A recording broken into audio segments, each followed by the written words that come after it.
sinembah amung jatuh.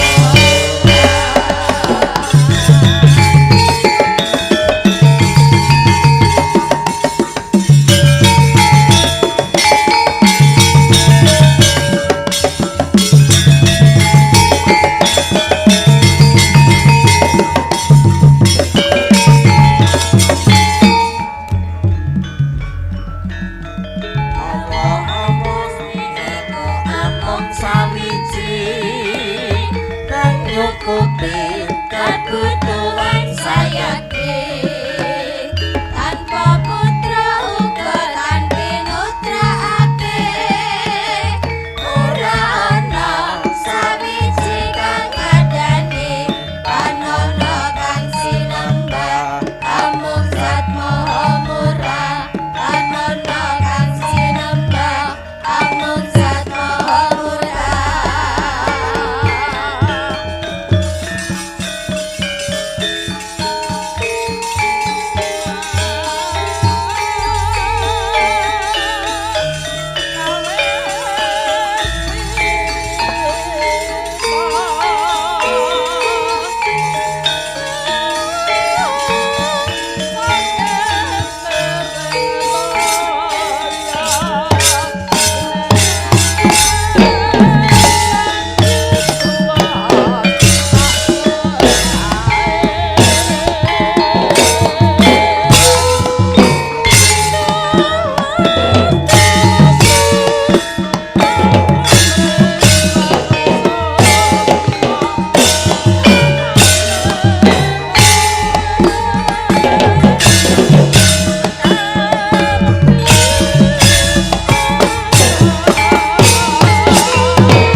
Ingkang mapan wonten ing Gunung Jaladara. Gunung ingkang gawat kliwat-liwat wingit kepati-pati. Jalma mara jalma mati. Parandene ana cahya sumunar padhang. Awit dayane kang nedeng hamangun tapa. Lare karang padisan saking Widara Kandhang nenggih Sang Kakrasana nedeng semedi maladi hening nutupi babahan hawa sanga mandeng pucuking grana anut marang giwaning kekayun-kayung-yun hangayati ayaning parutama kaya mati jroning urip sajroning tumeka pati liyep layaping aluyut pindha pecating supena sumusuping rasa jati jati-jatine Risang Kakrasana nggandhengke rasa kelawan Gusti ingkang Maha Nasa Indriya nyuwun kanugrahan kadewatan kinarya piyandeling diri nalika semono pecah sepining swasana ana wujuding taksaka tegese ula sak bongkoting ngetal gedene ingkang sarta wujuding Garuda sato kekalih Gya Ngara-Gada marang ingkang nedheng Hamanguntapa.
Iku saknyatane Gunjang seret pinakun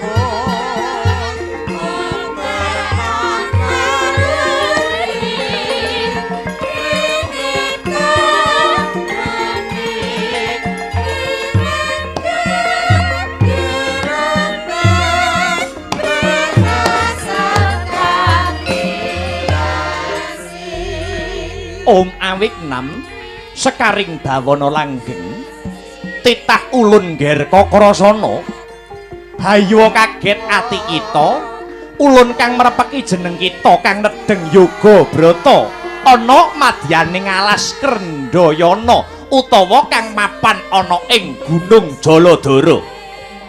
Ulun Sang Hyang Brahma ya Bathara Brahma saka kahyangan swarga dahana. Waduh ulun keparenga kula ngaturaken sembah pangabekti mugi kunjuk sahandap pepada paduka pupulun Bathara Brahma.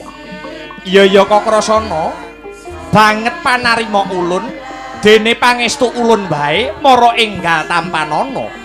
Kowe inggih pupulun kula pundi mugi andadosaken jimating gesang kula. Kejaba kang saka iku kulup jeneng kita hayo mundur ing geguntur datan mendha ing bebaya bisa mungkasi karya wujute taksaka ingkang gedene sak bongkoting ngetal lan wujuding Garuda ingkang Ngara-Gada marang jeneng kita satemah kita bisa nyingkirake babar wujude pusaka cacah ana loro. Kawruhanana Kakrasana kalamunta pusaka cacah loro kuwi sinebut Kyai Nenggala kang sarta Kyai Lugoro. Pusaka loro kuwi mau denajab. Pusaka loro kuwi mau denajab bisa dadi piyandel. Kanggo piyandel anggone jeneng kita Kakrasana ndejekake bebener lan kautaman.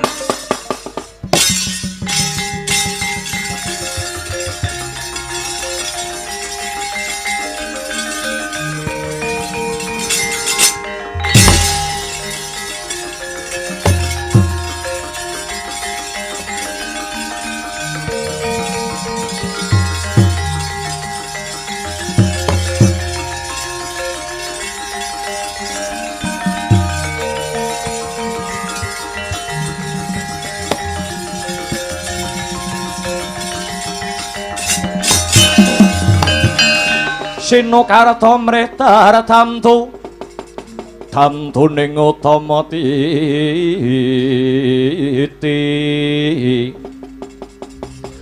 tetep dadi pangobaning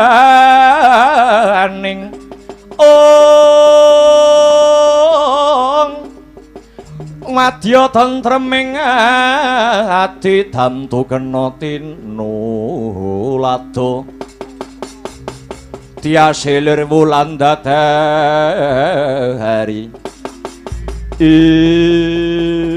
waduh matur nuwun pukulun dene kula sampun pinercaya dening para dewa hanggaduh pusaka kekalih ingkang winastan Kyai Nenggala dalah Lugoro. Iya lan sumurupa ya kula Kakrasana sajake dina sakmengko wis tumibaning mangsa kala kowe kudu mangerteni Purwa lan Duksina. Kawruhanana Kakrasana kalamunta jeneng kita kuwi dudu atmajane Demang Antyagapa ya Demang Sagapa ing Widara Kandhang.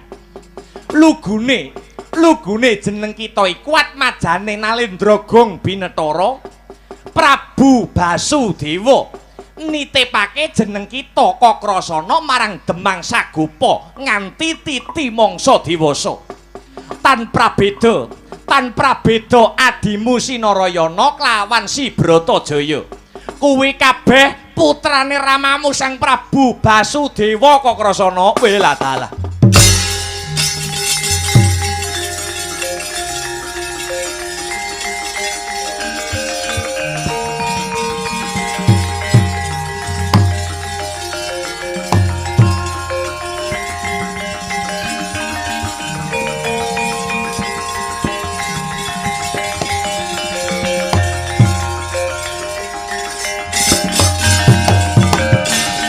Duh kula putraning sun sira iku wis wahan sipisah lan jenenging waing yuwa golene ngarep dipecik sira ning praja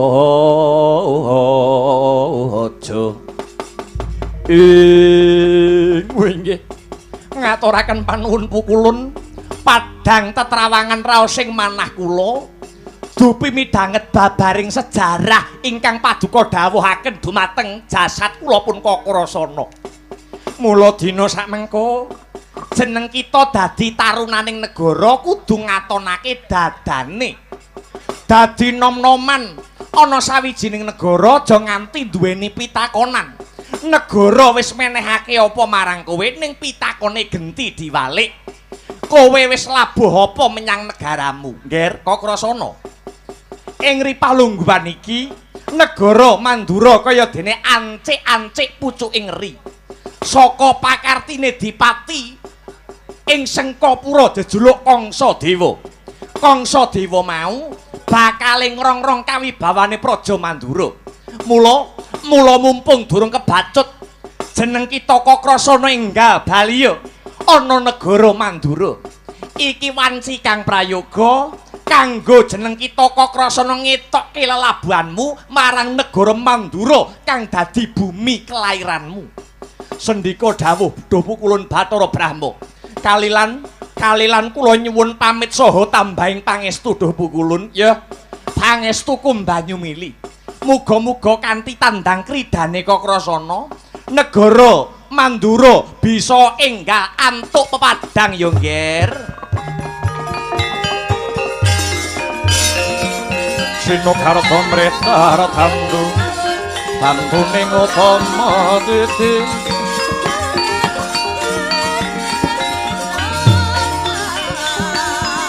tantu kang dinulata biasa lir wulan dadari lir wulan dadari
Sigra tandang risang bayu siwi uri tungkul manembah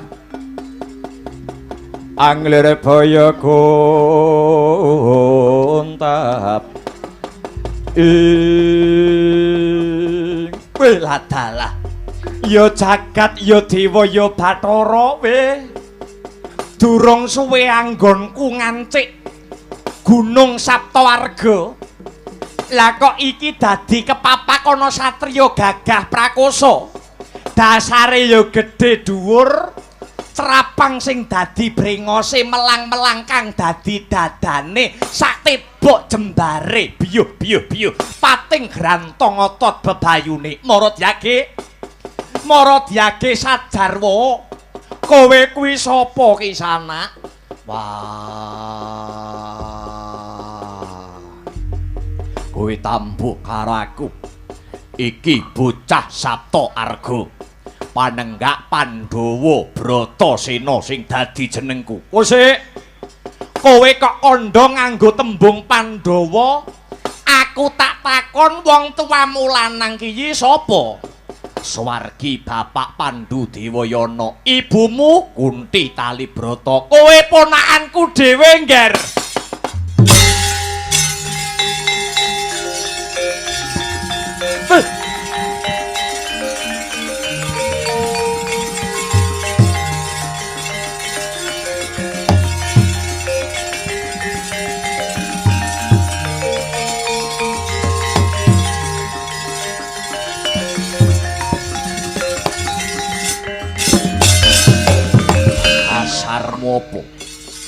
Dasarmu apa, wewatonmu apa nganggep Bratasena ponakanmu? Ngene, Ngger, Bratasena sumurupa. Biyen Prabu Kunti Boja kuwi nduweni putra cacahe ana 4. Ingkang pembarep yaiku Kaka Prabu Basudewa, angka 2 ibumu Kunti Talibrata, angka 3 pamanmu Arya Prabu Rukma ya Bismaka, lan ingkang pungkasan utawa sing wragil bocah Lesanpura jenenge Ugrasena. Ya aku iki Bratasena. Iya. Lah banjur duwe sedya kang ngendi? Kowe munggah ana Gunung Saptawarga kene. Oh sik. Sak ngertiku wong tuamu kekarone iki priyayi sing nengenake babagan tata krama. Weruh ing Subasita lan ora ninggalake sing jenenge Yudha Negara. Ning nyatane kok mudhun ana anake lanang, kenang apa kok ora bisa basa? Ora bisa tata basa sing prayoga. Bratasena, ketitik bareng kowe wis weruh dhewe, mbok menawa ta kowe kuwi ponakanku, ning kenang apa kowe kok ora bisa basa? Kowe isih ngoko nyang pamanmu aku Ugrasena. Karepmu piye, Bratasena? Wiwit cilik mula aku wis ora bisa basa marang sapa wae. Merga aku ora bisa basa yen kowe ora trima, arep nesu-nesuwa wani apa piye? Lho kok sik. Dadi pancen kowe ora iso basa. Siji basa ping pindho sembah ndodhok Bratasena ya ora bisa. Oh iya. Iya to iya. Pancen lagak lagon lagiane menungsa kuwi dhewe-dhewe. Bener. Bratasena, piye? Kowe wani tak du perang? Wani pira kancamu? Lho. Musuhmu iki dudu aku, no. Piye to ki? Kowe dudu musuh karo aku. Nanging kowe dadi jagoku. Makili kasepuhan saka negara Mandura. Kang bakal ditandingake kelawan jago Kanoman Sengkapura ya kuwi Patih Suratri Mantra. Kowe wani apa ora Bratasena? Aku ora tau duwe rasa wedi. Watone Bratasena isih lumaku ana dalaning kautaman lan bebener. Bakal tak kurbanake nyawaku nganti tetesing getihku kang pungkasan. Bagus. Kendel tenan kowe Bratasena. Pancen wis sak trepe yen kowe mbelani bumi Mandura. Merga ibumu Kunti Talibrata kae wutah getih saka Praja Mandura. Mula saka iku ora usah dadak kesuwen. Ayo tak kanthi ana alun-alun Mandura. Belanono wong-wong negara Mandura jejekna kautaman lan bebener. Kanthi sirnaning angkara murka Ratu Sengkapura, Kangsa Dewa sak patihe Suratri Mantra. Manut hayo tak gandeng tanganmu tengen tuju ning negara Mandura, Bratasena.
Paman Suratri Mantra.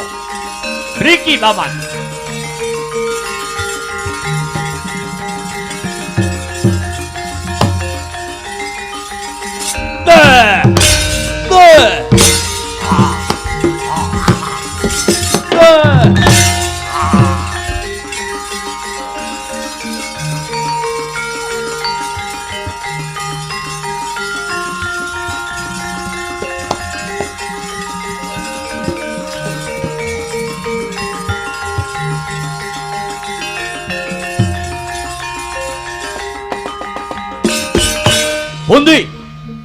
Pundi jago saking kasepuhan Mandura. Lho nggih.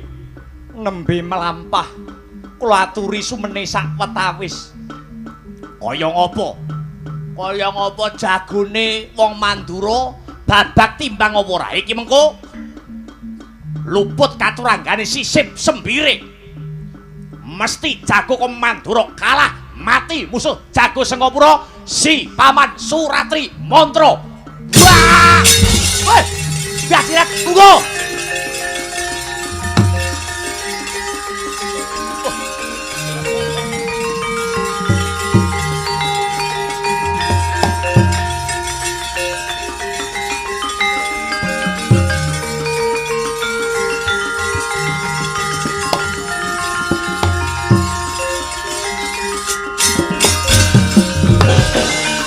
Bima wang-wang kunta kumpul patang getih sayang gongkara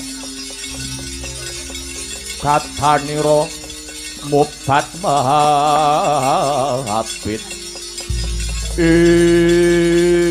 Paman Ugrasena Paman. Pripun nggih pripun kasepuhan negari Mandura pun entuk jago sampun nggih sampun. Punika ingkang wonten wingking kula mriki. Sapa jenenge Paman? Kula aturi ndangu piyambak nggih. He. Wong gedhe dhuwur. Sapa sing dadi jenengmu?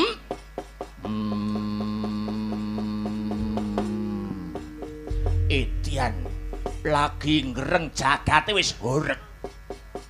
Takon karo aku. Yo, sapa sing dadi jenengmu? Bratasena aranku. Endi jago saka Sengkapura sing jenenge Suratri Mantra endi menungsane arep ngopo? Arep tak nggo gatheng ndase tak odel ususe piangsa telek. Kusik to Bratasena kusik to. Nganggo irama. Aja mancing swasana panas sing sabar ya Bratasena. Mangsane apa? Sekti-sekti ya dhewe. Rumangsa kondang kowe. Paling kowe nggur disiarne ning apa? Ning TV, internet. Ki lho pateku, siarne masjid. Kok iso wong mati piye? Ben wedi, Man, ben wedi. Ya ini kok jek gawe. Rumangsane ora ngerti jago ki saka Sengkapura sing jenenge Suratri Mantra. Duwe kasekten sing liluwe. Bilih tanding jroning jurit bebasan tinatah mendat jinara menter pinaku bendal binedel njondel. Rak ya ngono to Paman, Paman Suratri Mantra. Paman Suratri Mantra. Malah turu. Mboten sinten to sing tilemi sinten. Meneng wae mau bar ngomong ledhe lho wis ngorok. Daleweran sing dadi ngapunten mboten tilem kok.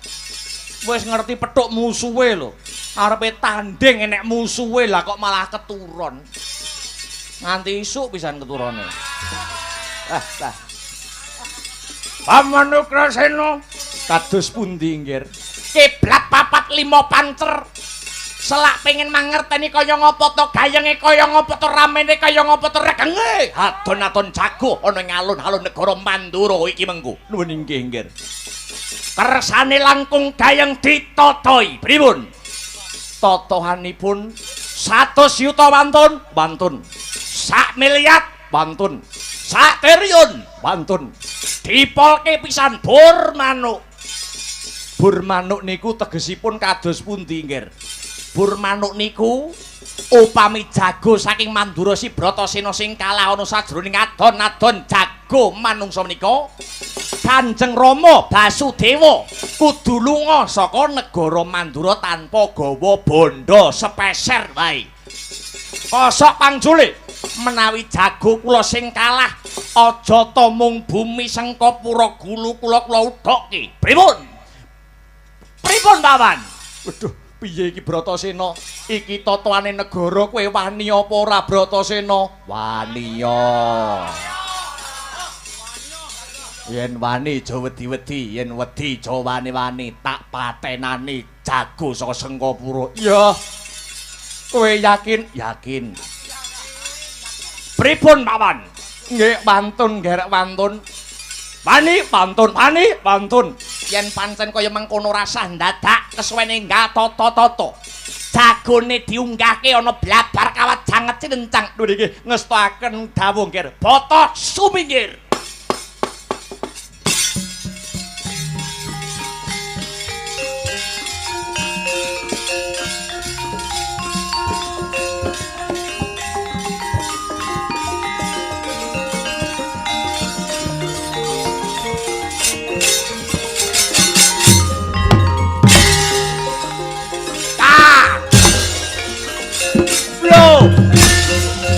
Waduh kecantol nggih.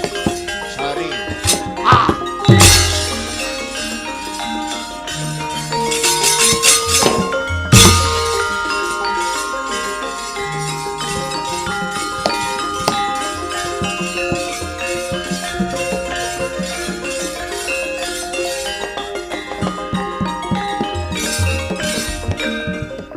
Pripun, Mbah? Jago kula kira-kira menang napa mboten? Nggih. Kula seksi bagian nyumet dupa. Syarate ben jago kula menang, jago aja nganti ngadep ngalor. Lho, sepape aja nganti ngadep ngalor. Sakniki Nagadina manggen teng lor. Malah nembe jagongan kalih Nagasari barang. Lah kira-kira Paman Patih Suratrimandra iki mengko menang apa kalah? Hitungane hitungan 6. Hitungan 6 ki piye? Hitungan 6.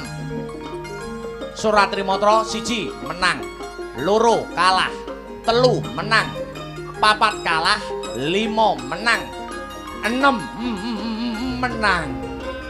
Menang ger menang. Menang. Pun to. Pokoke angger kula sing dekengi mesti bakale kasil, mesti bakale kasembadan. Niki nggih sangu tumbas rokok. Lah napa to dadak repot barang iki napa? Ditampani iki wujud panuwun kula dhumateng jenengan. Nggo tukon rokok, nggo tukon kopi. Lah nyapa to repot barang kula kan mboten butuh ngaten niki. Gelem nampani apa ora? Lah pira to iki? Pira to niki? Mangdongake saka kadohan. Saka jago kula unggul iki udo. Nggih. Menang karepmu, kalah yo karepmu. Penting entuk duit. Nah, kenek nggo kletik-kletik. Jare ning komplek enek cah anyar iki sapa iki? Lak tilikane. 150 yo mboten saged. Sakniki napa-napa sampun mundhak, Mbah. Aja ngonentang to, wong barang rakulakan lho. Wis to, kowe nek gelem tak nggo langganan. Nggih pun nggih lah ya ngono lho.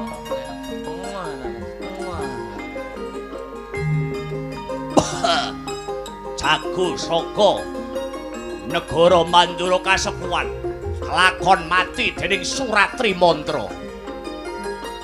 Ayo, endi? Endi wong Sengkapura kon maju nandingi kridane Bratasena. Tambah 50 tanduk yo, nggih Mbah monggo.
Rekata Dian Bratasena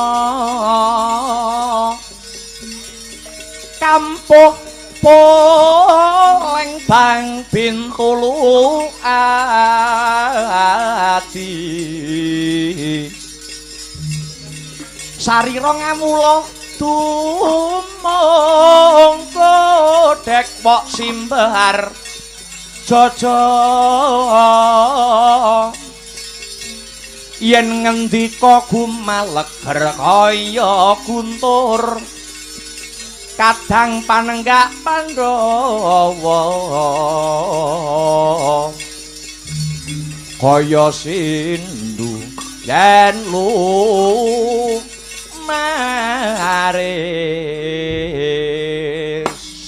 Sapa no mau jenengmu sapa? Bratasena. Bratasena. Tepungne aku Suratri Mantra. Suratri Mantra karepmu rayo karepmu. Bah. Kok angel tenan to tuturanmu? Bratasena, ana paran. Aku isih ngeman karo kowe, Gus. Kowe isih nom. Isih dawa jangkahmu, isih jembar kalanganmu. Kowe luwih becik ngalah wae. Kowe nungkula yen kowe gelem ngalah apa wae penjalukmu bakal tak turuti. Kowe njaluk derajat lan pangkat apa wong wedok sing ayu, wong wedok sing model piye tak turuti. Waton kowe gelem nungkul ngakoni anak Angger Baswara Kangsa sing bakal dadi ratu ana ing negara Mandura. Cangkemmu menengo. Blabar kawajanget sinencang dudu papane wong nyang-nyangan. Anane mung wani apa wedi, urip apa mati, edan-edanan. Gendhekenan kowe Bratasena. Ya, kowe ngejak pirang dina tak ladeni kowe, Gus. Lakon tak geget siung pengapit bialiaran, ganjur pecah dasmu kowe.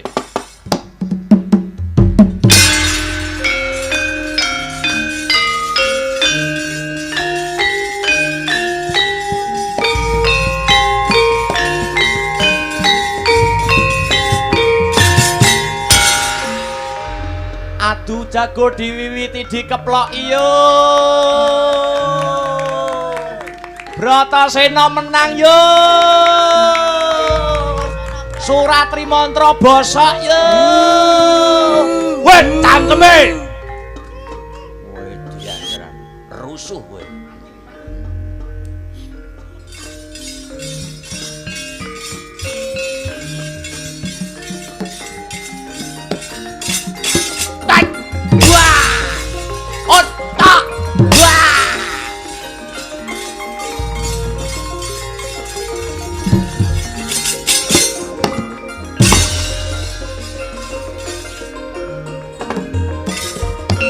Kok mboten saged dangu to, Mbah? Anu awakku ora patek fit iki.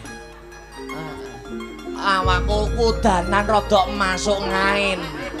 Masuk ngain. Wis ya, kanggo langganan.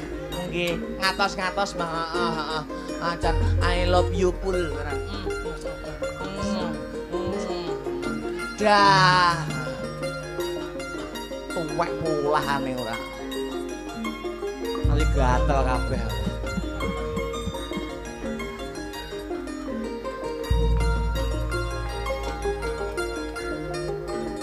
Buat pinggat. Dian tenan. Sapa mau? Blabar kawat ana begenten. Ah.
Kowe aja mati, Bratasena. Kowe aja mati. Kowe tangi yo iki tatawane negara, kowe aja nganti nglumpruk. Kowe maju meneh. Iki tatawane ora baen-baen, iki tatawane negara, Bratasena. Wah, ngombe. Oh iya. Nyambati wong. Ngombe ra metu.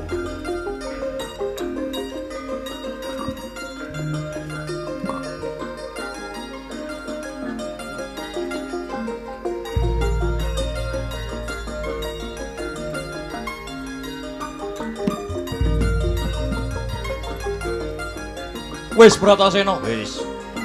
Maju wae. Iya.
Paman Suratri Mantra, paduka patipatku pecah, Paman.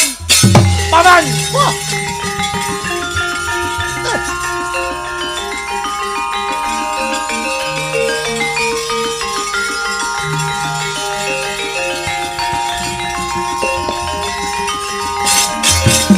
Waduh, Paman Suratri Mantra, Paman. Ora nduga mono.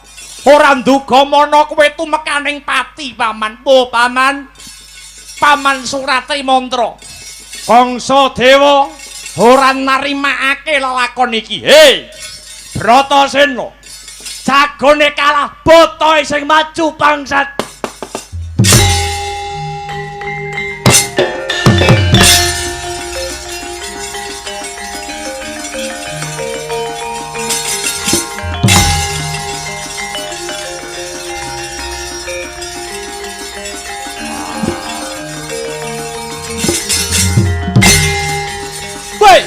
aja mlayu. Oh.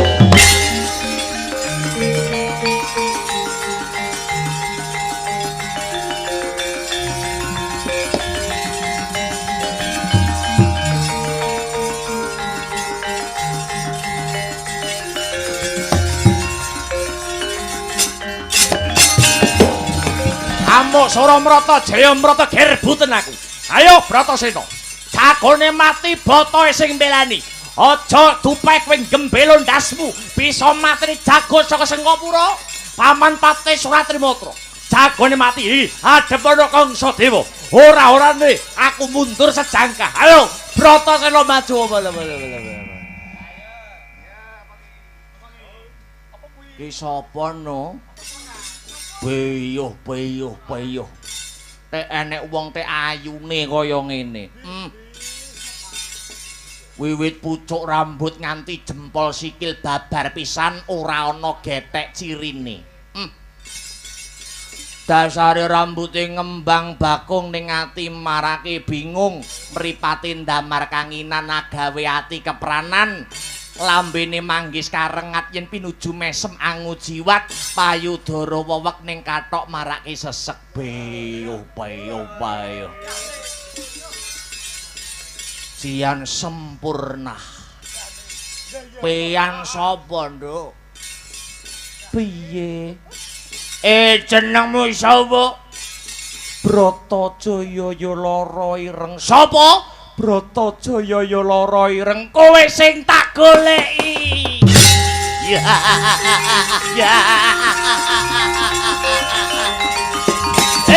Oh.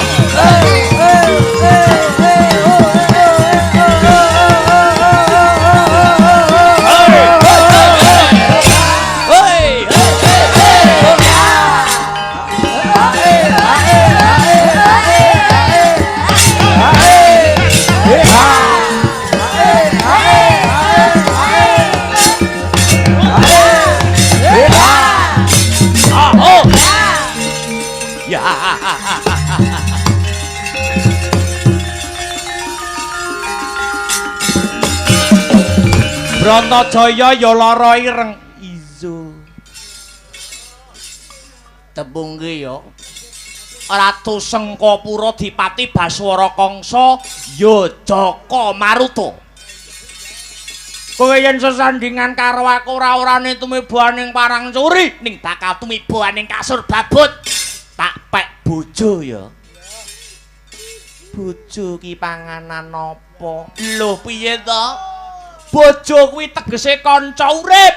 Bojo kuwi tegese kanca urip, garwa sigaraning jiwa, mangan bareng, lunga bareng, turu bareng, adus bareng. Ya jis emoh. Ih, rupamu kaya barongan ngono kok. Lah kowe wis umur kok ora gelem tak rabi. Aku cek pengen fokus sekolah. Karo aku pengen dolanan karo kanca-kancaku. Piye wis perawan kaya ngono kok dolanan karo kanca kancane dolananmu apa? Ya pasir tak unduk-unduk, tak sikut terus tak uyuwi. Ayo. Mak piyoh. Wong wedok krubyuk kabotan pincung mlorasan dadak kesuwen. Kowe rabi karo aku njaluk apa bakal tak turuti waton ora njaluk mudhune lintang kang sarta rembulan Bratajaya. Kowe ning ndi? Bratajaya, lara ireng.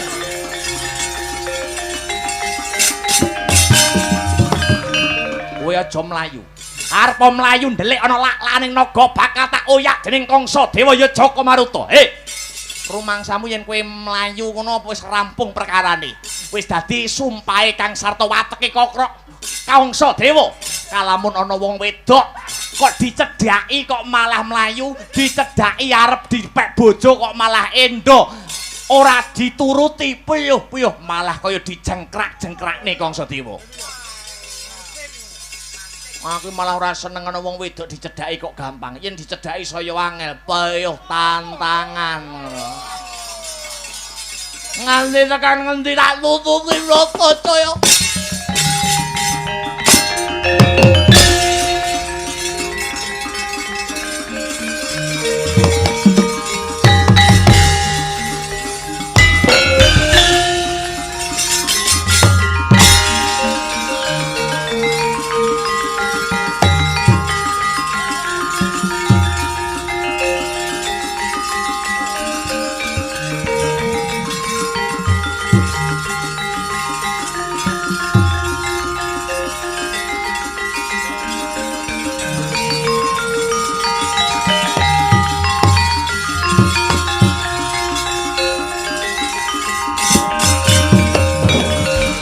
kabrabak srukabranang geget waja mlintir gumbala sugal wijiling sabdo ing aku tulung ana ya Kang sing nggodhak kowe sapa sapa mau jenenge kangsa-kangsa ngono lho aku yo ya ampun jan jijik aku jijik piye yo lah nyawang aku tekan pucuk rambut nganti jempol sikil munggah medun bareng tekan dodo ngono mandek sawi nek nyawang ya ampun yo karo mripate dikiyer-kiyer nirunge dipekrok-pekrokne yo ya ampun aku gila Kang aku gila ngono kuwi iso Kang aku tulung ana aku arep rabi aku rong pengen rabi kangsa dewa singkirna yo ngalih tak dadakane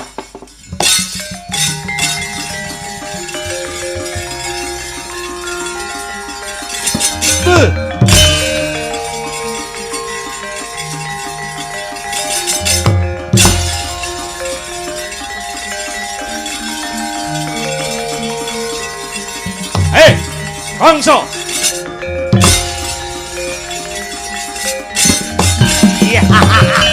Yo iki sing tak goleki rina pantarane wengi.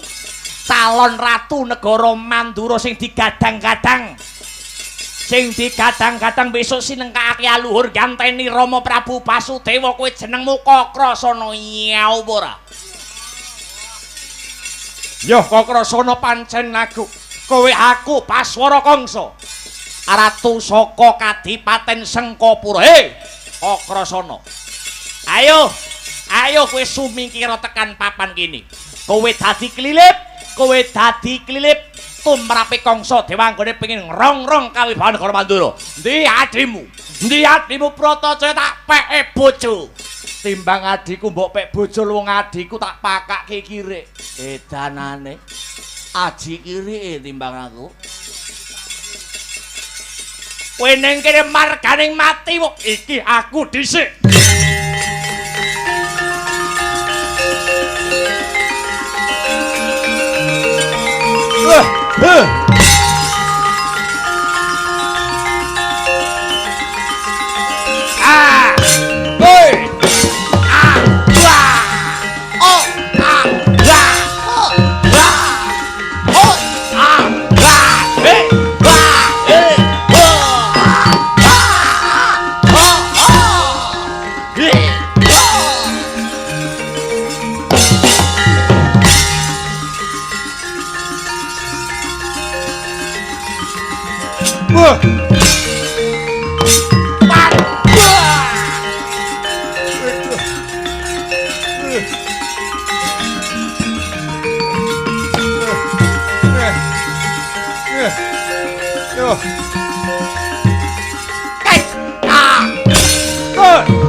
Ayo, nyantemu.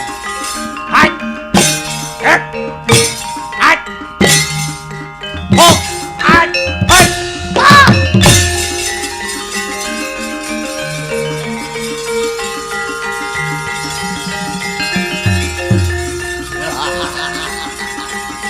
Ah.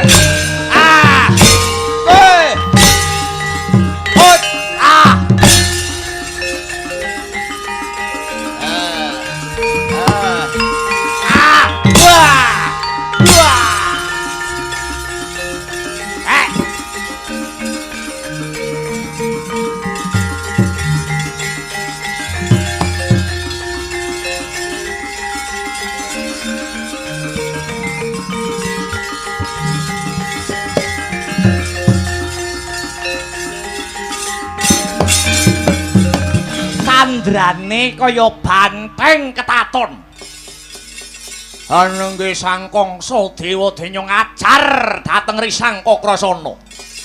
Kakrasana den pidak wani datan bisa ngobah, datan bisa musik. Mangkono noyah nayuh Baskara Titi mangsa. Tingkem netra kekalih sang Kakrasana murup punang epek-epek mijil senjata Kyai Nenggala. Nyampluk diadiane Kangsa Dewa hambyar dadi lepu.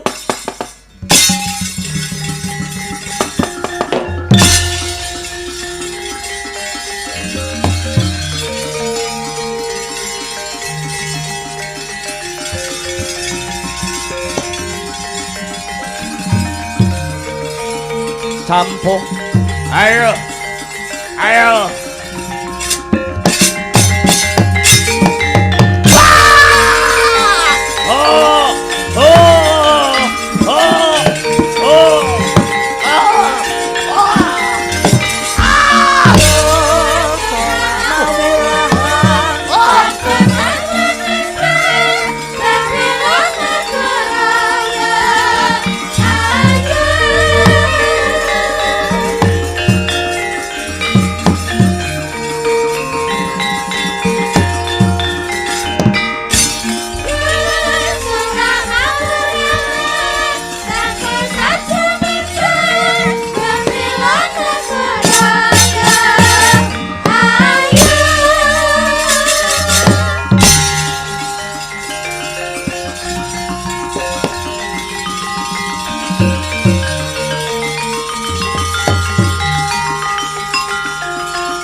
Uming siring mangsa kala lumereking panci. Raden Kakrasana giya mesanggrah utawi cumandhak wonten ing pertapan Rewantaka.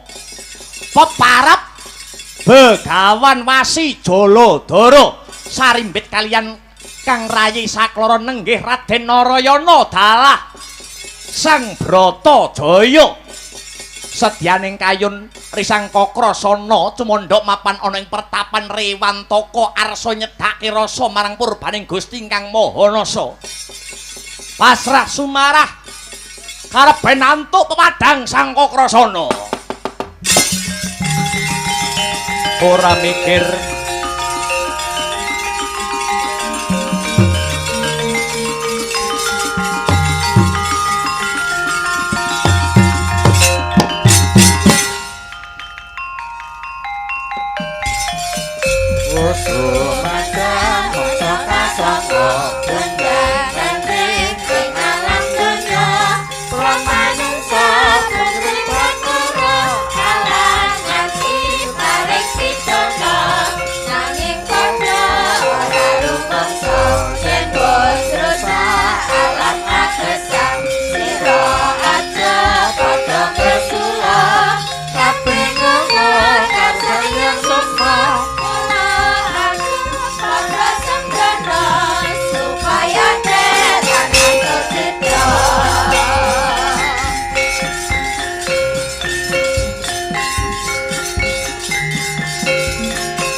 sarta palwanuting ranu sing karsane ira dening kanyut manis ira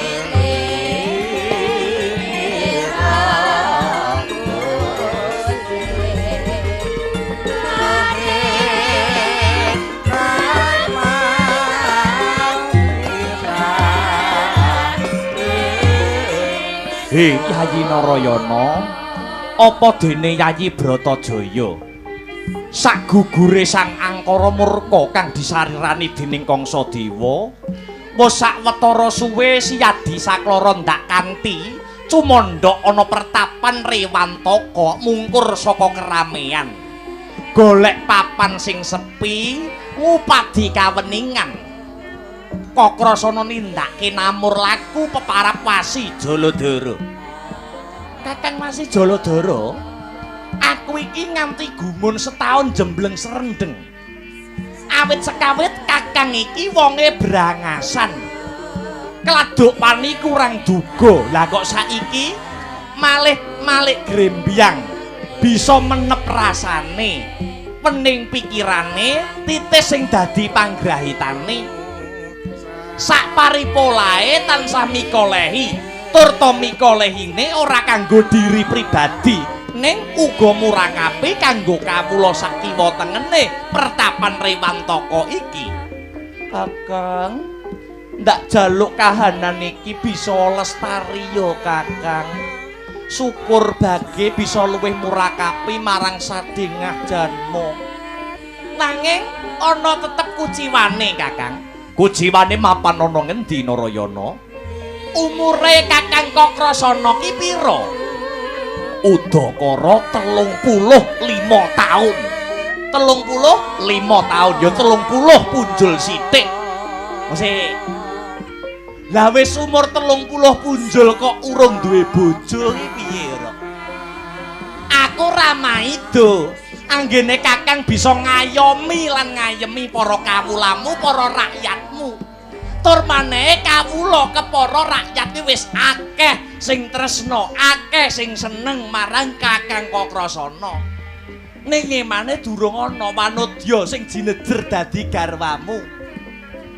Kakang, aku krungu kabar jare Paman Mandaraka, Paman Prabu Salya, jare saiki lagi susah awit putrane putri kang sesilih Erawati dicolong maling Aguna. Nganti dina iki durung ana kabare Kakang.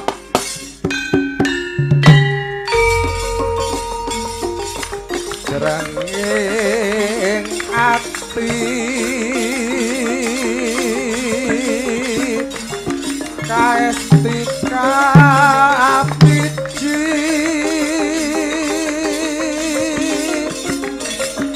malah saya katon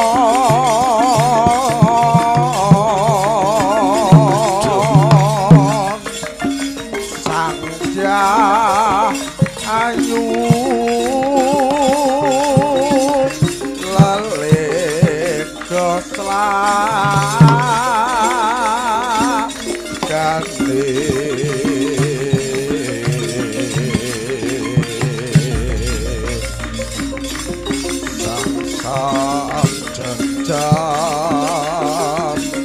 tansah milangoni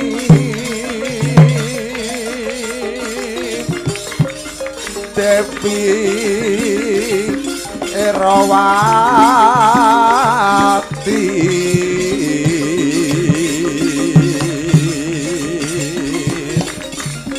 ngupati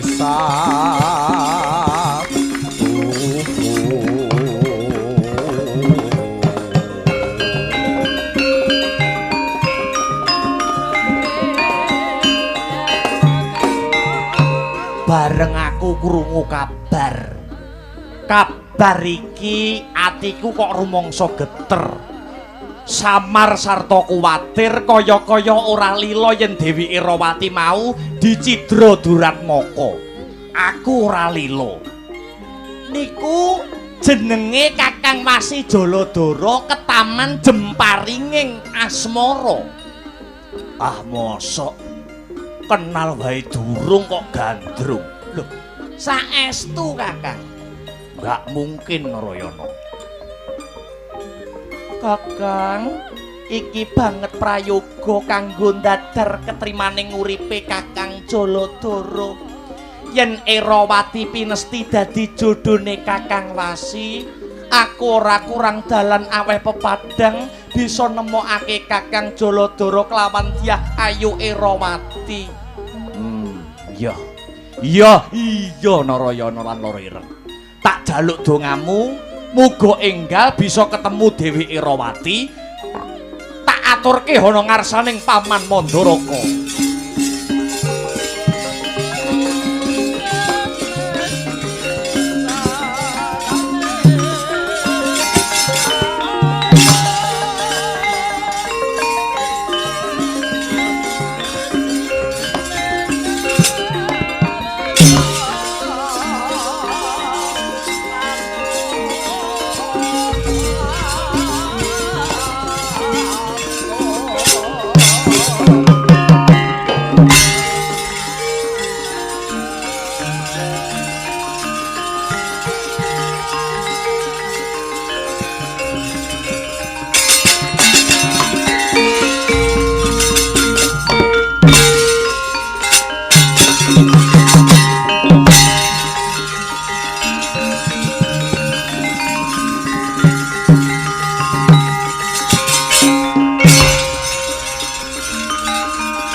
Subhanallah walhamdulillah wala ilaha illallah wallahu akbar.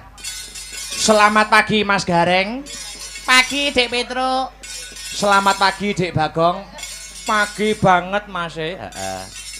Alhamdulillah wa syukurillah ketemu wonten ing season 2 nggih menika gara-gara Pathet Sanga. Ngono nggih. Ngambali atur wonten ing ngajeng aku Mas Gareng Dik Bagong bisa kasembadan sowan sak kanca komplit saka Sanggar Seni Asta Brata. Iki awit saka awake dhewe dinuta saka para pepundhen, para pejabat punggawaning praja ingkang berkompeten pada bidangnya kinen ngestreni anggone para warga masyarakat ingkang lenggah wonten ing Tuban. Anggenipun mengeti ambal warsa utawi hari jadi Kadipaten Tuban. Umure pira Dek Petro? Ingkang sampun udakara ke-731 gitu. Mayangane diwenehke ana ing sasi Oktober. Sasi Oktober. Hayo. Luar biasa ternyatane.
Ning kalang iwan aglar pandamun sar tinon ler kekonang surem sorote tan padang kasor lan padaring purnameng kegono dasare mangsa datiga ikwit latalah raja manik sejati ing alam kang tinuding ing jagat wong ayu sing tak tresnani Herawati aja mung tansah leledo ing ripalungguhan iki jeneng sira bocah ayu Herawati wis kelakon dak pondhong nyimot dak cidra saka negaramu Praja Mandalaka tumuju mapan ana ing negaraku Guwa Kadasar. Aku Raden Kartopiyoga Atmajendra negara Guwa Kadasar putrane Kanjeng Rama Prabu Kuranda Geni. Apa sing dadi kurangku Cahayu? Apa sing dadi kurangku? Kowe ndak arabi ora bakal tibaning pareng curi nanging bakal tumibaning kasur babut. Aku ora tresna karo kowe. Dadi senadyan to saiki apa besok aku ora bakal bisa leladi kelawan jeneng sira Kartopiyoga. Aja nganti ngruda paripeksa marang aku. Kalamun kowe njawil kulitku bakal tak beset. Kalamun kowe njawil sing dadi jarikku bakal tak suwek. Aku balekno ana negaraku ya kuwi Praja Mandalaka. Ora kenek ginawe becik kowe. Kowe gelem nuruti apa sing dadi kekarepan kang sarta kekayane Kartopiyoga apa ora? Aku ora bakal sudi ngladeni apa sing dadi dedapur apa jaluk ruta paripeksa.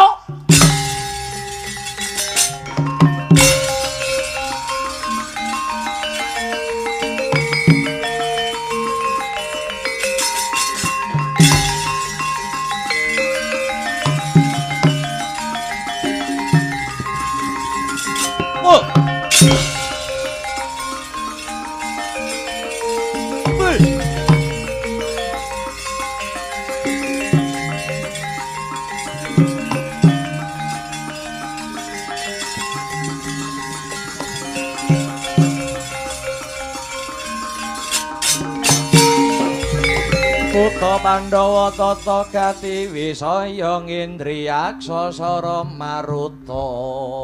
Edan-edanan. Iki ana manungsa saka nitik sandangane wani mlebu ana ing wilayah Guwa Kadasar. Sapa sing dadi peparakmu Sang Resi? Pandhita Mburi Saka Pratapan Rewantaka dene peparakku Wasi Jaladara. Wasi Jaladara. Kowe sapa? Aku Atmajendra Negara Guwa Kadasar Raden Kartopyoga sing dadi kekasihku. Ayo sumingkira, aja dadi pepalang, aja dadi klilip. Anggonku bakal Hanjatu Krama sing dadi memani ing kalbuku jejantunge atiku. Sekaring kedaton negara Mandara kaya kuwi si Dewi Erawati. Kasembadan kang jinangka kuwi bakal nggarwa sing dadi Erawati lamun wis bengkah dadane hilang nyawane Wasi Jaladara. Woi, latra remet dadi ndok ngamun-amun.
Anakku sing tak tomo-tomo, anakku sing tak deng-deng kaya kendhang sing besok calone dadi ratu, nyuluhi keprabonku mapan ana ing negara Guwa Kadasar.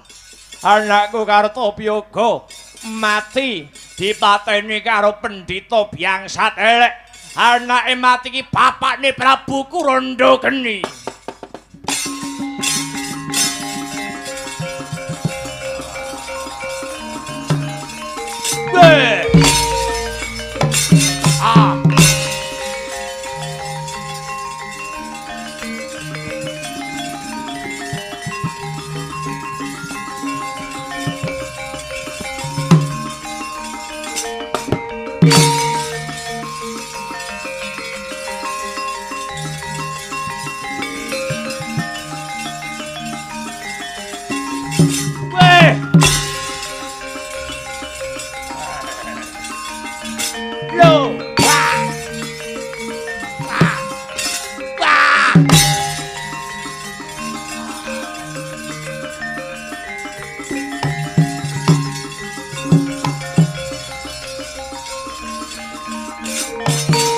Ayo bangga kowe.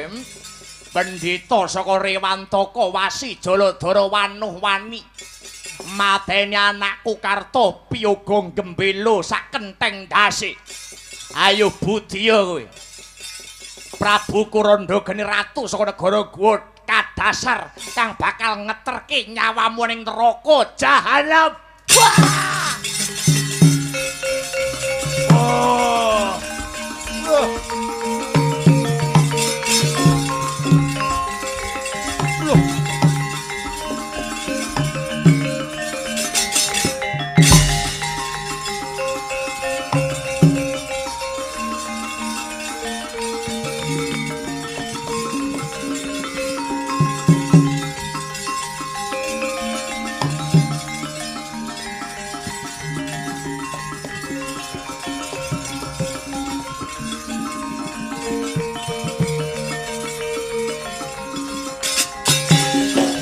Jrodya suyung mulat gandanya rum hangrarucit nala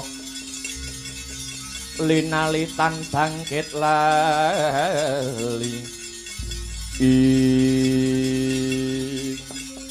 banget panarimaku kunjuk marang ya kuwi kunjuk marang Raden Padmanaba sedulure Wasi Jaladara saka Pertapan Rewantaka sing wis paring pengayoman luwari panandhangku kang cinidrawani dening Raden Kartapyoga mijil saka negara Guwa Kadasar nuwun inggih Sang Dewi. Sumangga kula aturi lon-lonan lumampah kula mangsulaken kula pasrahaken mapan wonten ing negari Mandaraka. Raden Padmanaba wonten dawuh sumurupa sejatine ilangku iki Kanjeng Rama Prabu Salya kang dadi sudarmaku nganakake utawa ngadani wujuding Giri Sayembara. Sapa wae kang bisa ngluwari panandhange Ramati ya kuwi kang sembada hanjatu krama marang panjenenganing sun mula Raden Padmanaba sedulurmu tuwa Siwasi Jaladara aku kepengin suwita aku kepengin jinatu krama kelawan sedulur kadang werdamu ya kuwi Panembahan Begawan Wasi Jaladara mangsa baranga kepiye anggone Sang Raden Padmanaba maeka.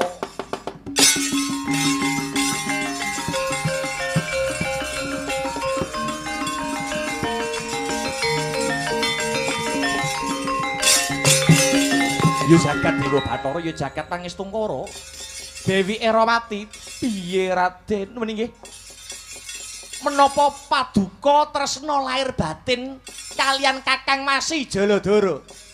Lair terusing batin karo dene wis dadi prasetya kang sarta janjine Erawati.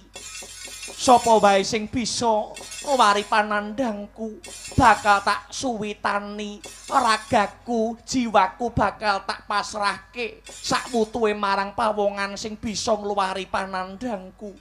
Saiki aku ganti takon marang Raden Padmanaba, apa pancen sedulurmu tuwa ya kuwi Resi Wasi Jaladara ngimbangi apa sing dadi rasaku tresnane marang Erawati? Sumangga kalih melampah mawon lononan tumuju wonten Mandaraka mangke kareben alam ingkang nata Sang Dewi Erawati sumangga tumuju lumampah lononan wonten ing praja Mandaraka.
Oh, anakku wis timbul. Yuk.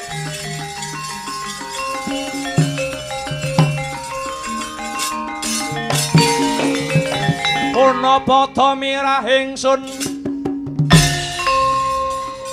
prihatin pas kongkong wijil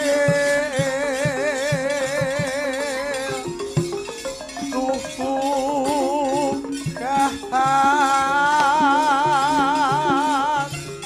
tanpa karya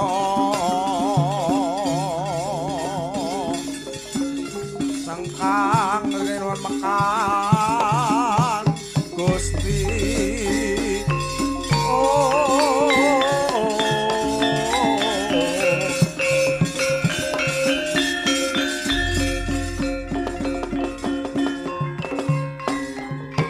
ngosik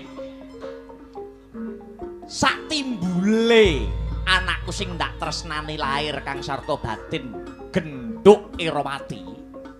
Lah kok iki sarimbit karo pawongan kalamun nitik saka busanane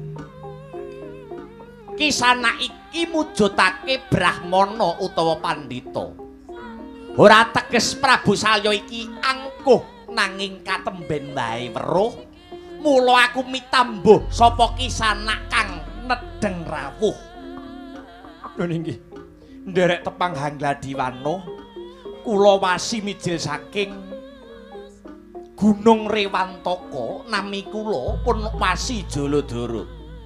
Banjur kula ingkang kuwagang milujengaken putra paduka putri nuwun inggih Dewi Erawati krana kula mireng pekabaran mbok menawi Praja Mandura lumantar paduka ingkang selaku dados Nalendra Prabu Salya ngawontenaken Giri Sayembara sinten kemawon ingkang saged luaraken panandhangipun Dewi Erawati saged palakrama kalian putra paduka putri nuwun inggih Dewi Erawati.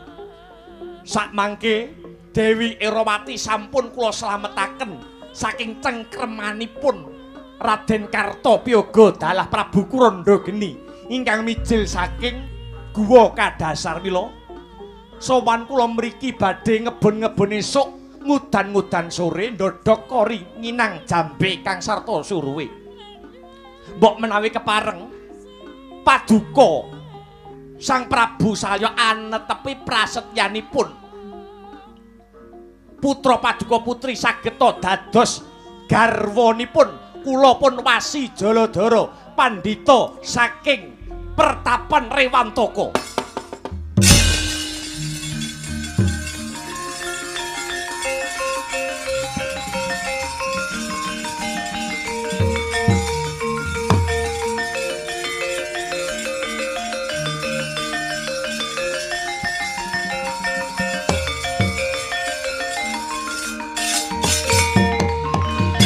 Adyatur miturut Hanut Sumarah mring Gusti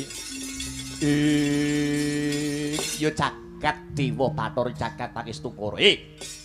Pasi Jaladara kula wonten dawuh sinuwun ora ateges aku nampik sing dadi panglamarmu nanging kowe ngerti dhewe anakku Erawati kuwi putraku putri sing banget dak tresnani ya laire ya batine. Akeh ratu sewu negara kang ngayunake Dewi Erawati nanging babar pisan aku durung ana sing condong kang sarta rumaja. Kamangka kuwi ratu sugih mlegedhu ibarate bandane ditawu karo banyu ora bakal entek. Nanging kenang apa ing ripah lungguhan iki kowe gemagus arepe nglamar anakku wadon ya kuwi si Erawati. Aku ngaturke panuwun. Aku ora nutup mripat buntu talingan yen to sing bisa nyelametke anakku si Erawati kuwi Wasi Jaladara pendhita saka Pertapan Rewantaka. Nanging kowe aja nganti rabi karo anakku si Erawati. Kowe kuwi derajate mung wasi. Kowe kuwi derajate mung wasi gedibal 17. Yen kowe rabi karo anakku Erawati, anakku besok arep mbok jak urip model piye? Anakku besok arep mbok jak urip model piye? ratu sing sugih wae ndak tolak ndak tampik apa meneh dedapuramu nyuwun sewu. Sembodo Kang Jinangka. Sembodo Kang Jinangka anggone Wasi Jaladara kepengin ngayunake anak kowe Rawati. Lamun sira bisa mujuti, aku kepengin rabine anakku diropian-ropian kanthi pagelaran kang menjilo, kanthi pagelaran kang langka. Wong lanang sing bisa ngayunake anak kowe Rawati kudu bisa mujuti syarat ya kuwi manten lanang nganggo busana kadewatan kang sarta numpak gajah serati putih.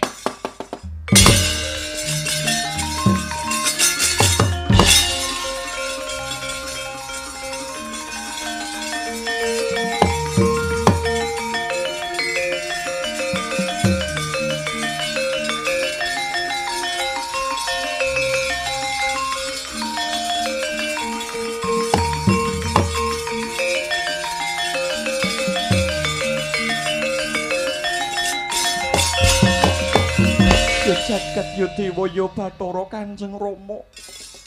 Destun temen nasibe Rawati kamangka ingkang ngadani wujudipun Giri Sayembara menika mboten wonten sanes kejawi namung jengandika Kanjeng Rama Prabu Salyapati.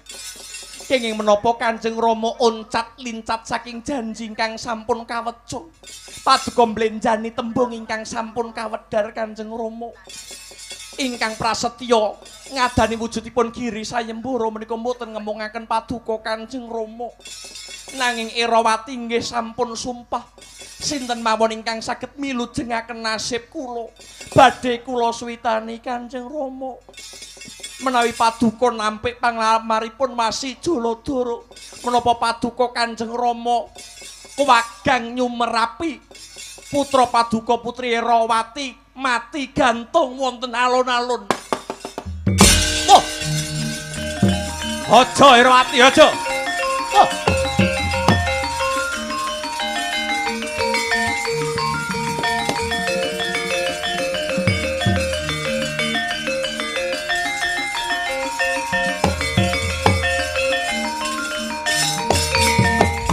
Sumurupa Erawati, sumurupa anggonku menehi syarat sarana gajah serati putih kang sarta busana kanalendran utawa busana kadewatan iku mung neter sepira anteping tekate manten lanang nganggone tresnani jeneng sira Erawati sak putuhe. Ayo yen pancen kuwi sing dadi pilihanmu lontonan lumaku dioyak playune Wasi Jaladara ya Nduk.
Branang ingkang dados pasuryan panjenengan wonten napa Kakang Wasi Jaladara? Prabu Salya ki ratu sing mincla-mincli. Lah kok saged ngendika ingkang kados mekaten? Ngadani wujuding Giri Sayembara nyatane aku arep nglamar si Erawati ditampik. Kok ditampik? Ratu Mandaraka isih nyawang endhek during pangkat sugih miskining bondo donya. Kamangka yen ora ana aku, ora bakal slamet nasibe sekaring kedaton negara Mandaraka si Erawati. Nampik aku secara halus. Lho, kok secara halus? Apa ya ana Wasi Jaladara wujuding pendhita mapan ana gunung kok kon mujuti Gajah Serati Putih kelawan aku dikon nyandang busana kadewatan. Apa ya umum kuwi jenenge nampik ning secara alus. Prakencong, prakencong.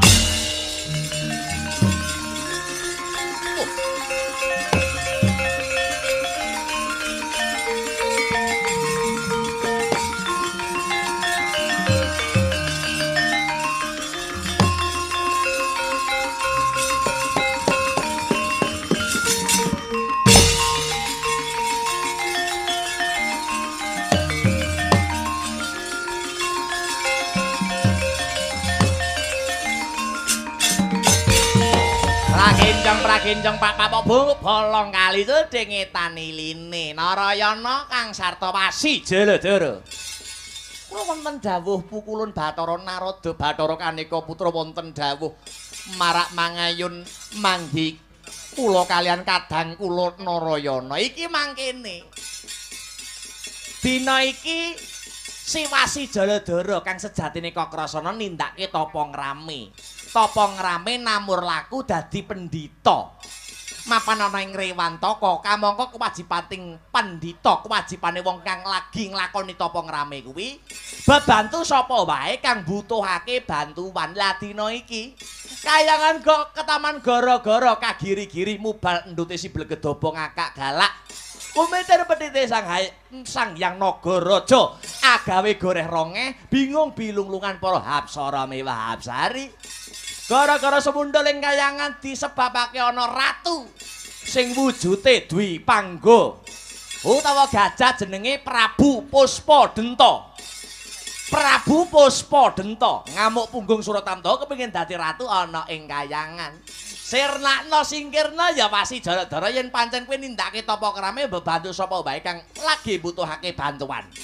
Yen pancen sira Wasi Jaladara nindakake tapa ngrame nglakoni pendhita bebantu sapa wae umating pangeran para dewa bantunen ya Wasi Jaladara. Nggih, kayangan badhe kula wilujengaken nanging wonten syarat-sarananipun. Kowe ora usah kandha dewa wis ngerti ya ta.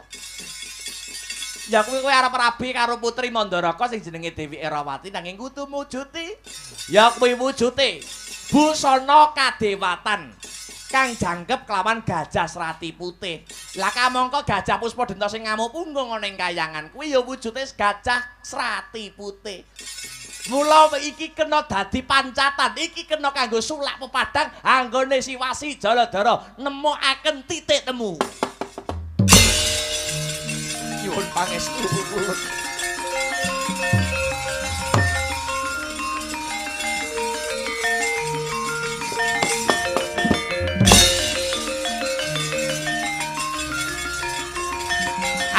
Saya kakang pun nggih.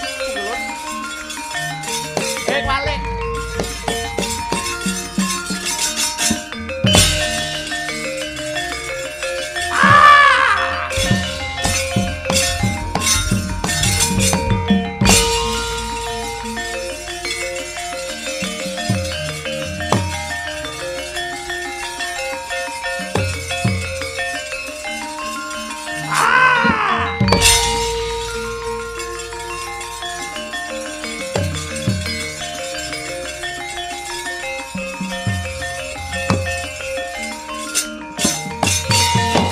Pandhita Karya wangsit pindha kumbang ajab sarining tawang iki sapa jagone para dewa pendhita mburi saka pratapan Rewantaka Wasi Jaladara kang dadi peparapku kowe Gajah Puspadenta ya kowe jagoning dewa apa pancen kowe wis bosen urip kayangan arep tak kukui aku sing pantes dadi ratu ning dewa kasembatan kang jinangka anggonmu duweni gegayuhan dadi ratu ning dewa hadep ana iki Wasi Jaladara oh ketandangan Puspadenta.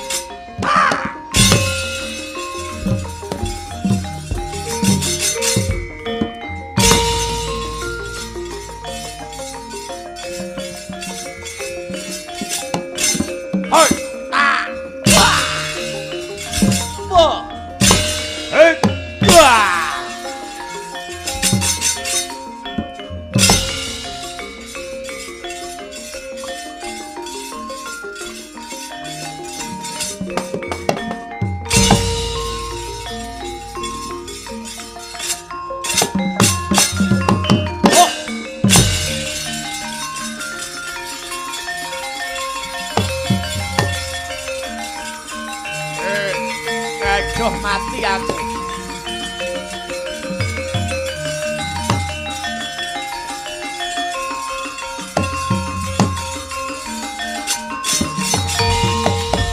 Noyah nayuh Baskara titi mangsa ngetok karosan kang pungkasan risang wasi Jaladara. Giya binethot ilate Gajah Puspadenta kocap. Sak ramunge den bethot punang ilate Puspadenta ora bisa guneman.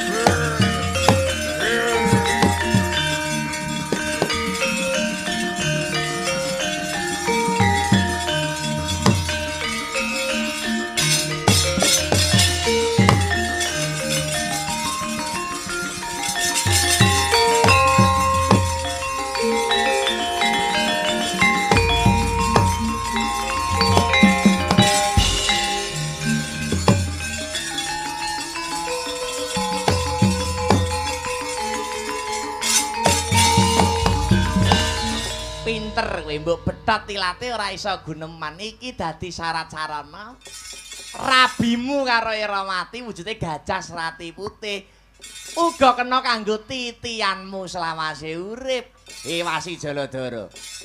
Nuwun inggih Sang Adi Pukulnaya.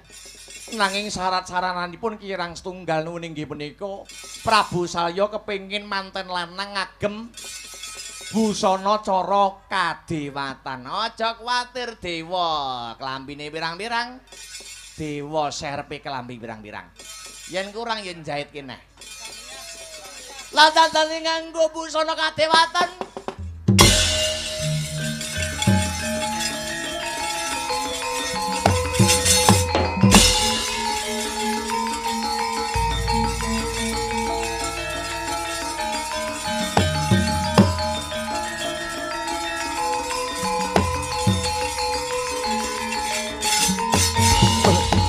Ngaturaken gunging panuwun dumateng Sang Bathara Kaneka putra ingkang sampun paring kanugrahan wujudipun titian Puspadenta kaliyan busana kadewatan. Ya. Nanging aja bali aja tumuju ana ing Mandaraka dhisik. Kareben Prabu Salya ngunduh wae ing pakarti. Aja ketok kowe sing butuh, nanging sing butuh kareben Prabu Salya. Karben rumangsa getun karo ucapane. Sing baku ana sing luwih wigati, ana sing luwih baku, ana sing luwih penting. Dina iki sak surute ramamu Prabu Basudewa wis titi kala mangsane kowe dadi ratu ana ing negara Mandura ngenteni bapakmu Prabu Basudewa. Wis dienteni karo para kawula supaya jeneng sira Kakrasana dadi ratu, dadi Narpati, mimpin para rakyat, mimpin para kawula. Senajan umurmu isih enom, nanging sira dipercaya karo rakyat, nanging sira dipercaya karo para kawula. Anggone dadi pimpinan ngayomi lan ngayemi ana ing negara Mandura. Mongko mula kang saka iku ayo lononan lumaku tumpak ana Gajah Kyai Puspadenta dadi ratu ning negara Mandura supaya kawula negara Mandura tansah mangke guyub rukun. Kakrasana Surabaya amanku kuya parasa atau jika singgahan siraka Surabaya amanku kuya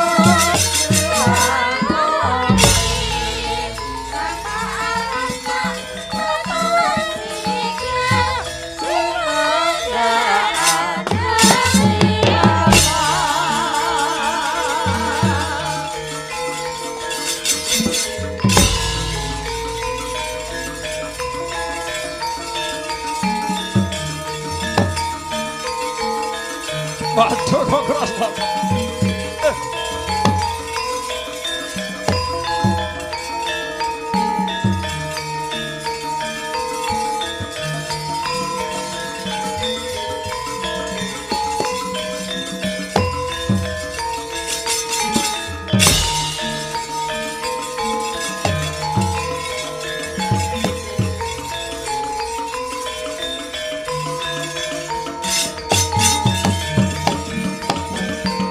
Ngaturaken panuwun Iwang Adi Pukulun Bathara Kaneka putra ingkang sampun paring nugraha wujudipun busana kadewatan ingkang sarta gajah serati putih minangka piandhal kang sarta titian anak kula punika krasana pancen wekdal sakmangke para kawula sampun ngentosi kakrasana anggenipun nyepeng bawat paprintahan negara Mandura nyulihi kawibawan kula.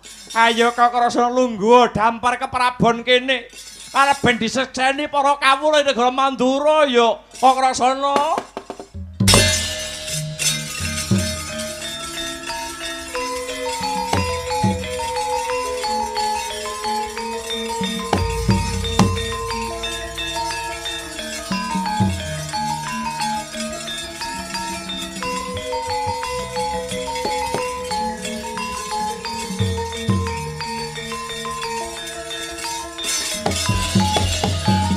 Jagat nyekseni umat ngakoni mbok menawa bok si Kakrasana kang pantes dadi ratu mapan ana ing negara Mandura.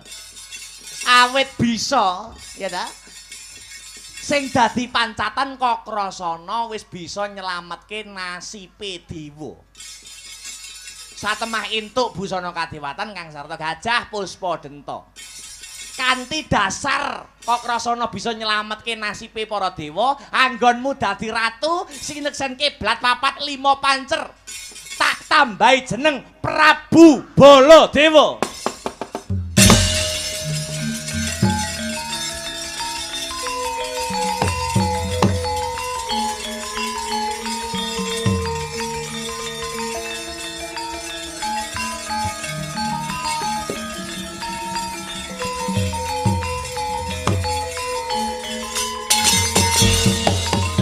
Waduh, nyuwun ageng panuwun. Mboten ngertos menawi ingkang dados wasi Jaladara menika tinemenipun jebul. Nuwun inggih Kakrasana. Waduh kula nyuwun pangapunten nggih, Ngger. Sakmangke kula nyuwun pangapunten lan kula borongaken. Kula borongaken anak kula Irawati sakwetahipun dumateng jengandika Angger. Malah kepara sakmangke paduka sampun mujuti gajah serati putih ingkang sarta busana kadewatan sumangga menawi paduka nampik katresnanipun Irawati. Irawati badhe pati gantung wonten Mandaraka nggih.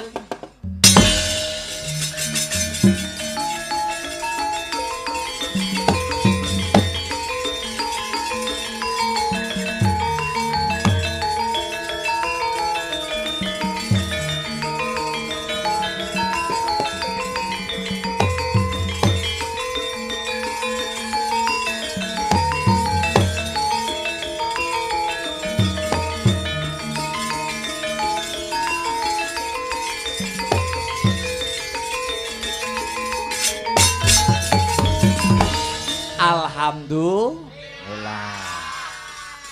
Anggenipun dhaup Prabu Baladewa kalian Dewi Iramati klan kajumenengaken nalindra mapan wonten ing negara Mandura.